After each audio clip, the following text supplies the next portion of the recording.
Hi, my name is Tim Sales. Do you know that there are very specific differences in what the poor, the middle class, and the wealthy buy with their money on payday? It's so simple yet so different it nearly knocked me out of my chair when I finally understood it. I'm going to show you exactly what I'm talking about, and you can evaluate for yourself why the wealthy keep getting wealthier and the poor keep getting poorer and the middle class are stressed out. To understand this, I need to make sure you understand some basic business terms in the way that I'm using them. The words that you need to know are income, which means money you bring in, expenses, which means money you spend, assets, which is the most confusing one. An asset is defined as something that pays you. If you're an accountant or a financial planner, I just raised your eyebrows a little because the traditional definition of an asset is things you own. More on that in just a second. Liabilities is the last definition and is defined as things that cost you.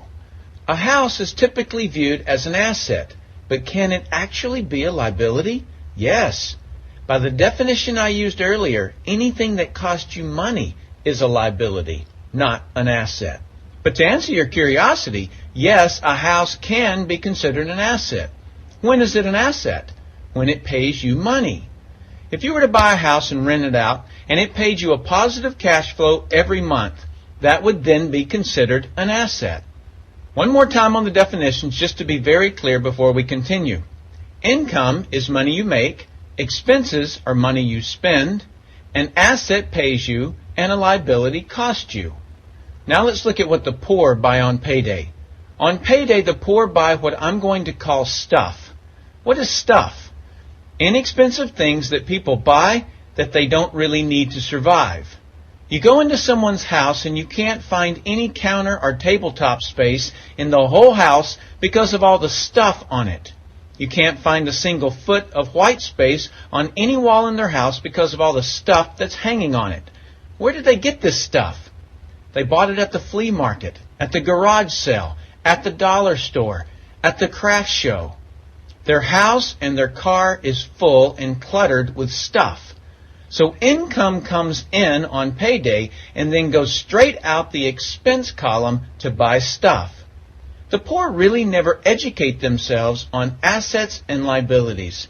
The poor justify their buying all of this stuff by claiming that it costs so little. Yes, it was very cheap, inexpensive, not a lot of money, but over the years, it's all they ever had. The problem is their income never produced or created more income. I know this group very well because this was me.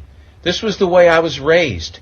I, in no way, am cutting or undermining this group of people or any other group. I just see a lot of financial pain out there and that need not be that way. I only want to help you, and hopefully you'll pass this information on to people you care about. Creating wealth is not a mystery. It's a formula. The only reason someone doesn't create wealth is because they don't know or don't apply the formula. Let's continue on and look at the middle class. The middle class is the group that society mistakenly thinks are the rich. They are not. Yes, they typically earn a six-figure income, but what they buy on payday keeps them prisoners of the middle class. What they buy on payday are liabilities. Remember the definition of a liability? Things that cost you? By buying liabilities, the money gets pushed up and out their expense column. Liabilities are items like cars, boats, houses, airplanes, credit card debt. Let me explain the way this happens. On payday, the middle class make a nice big paycheck. Let's say $15,000 for the month. They then split that down the middle and pay their monthly expenses with half, and with the other half, they make a down payment on a new car. The car costs $7,000 down, and after they tack on the insurance and the maintenance, that liability costs them $1,100 new dollars every single month.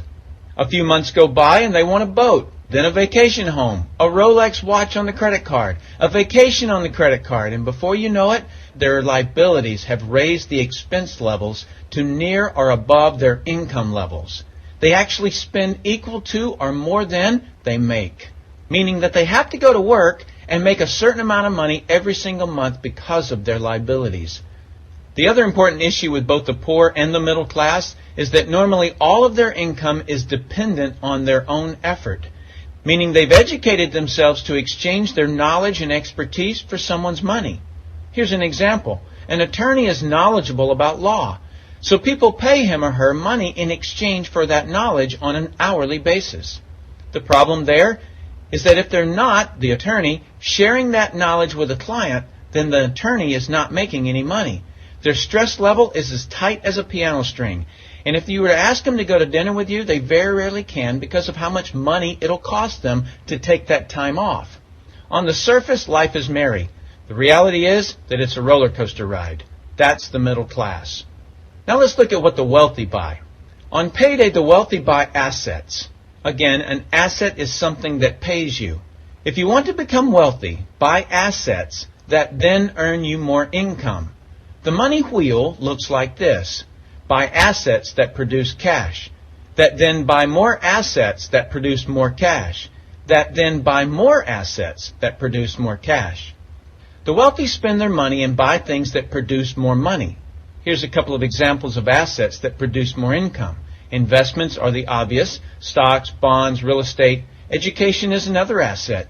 If you learn how to do something and actually do it, that produces more income. That's buying an asset. I heard a great expression once: if you think education is expensive, you should see how expensive stupidity is.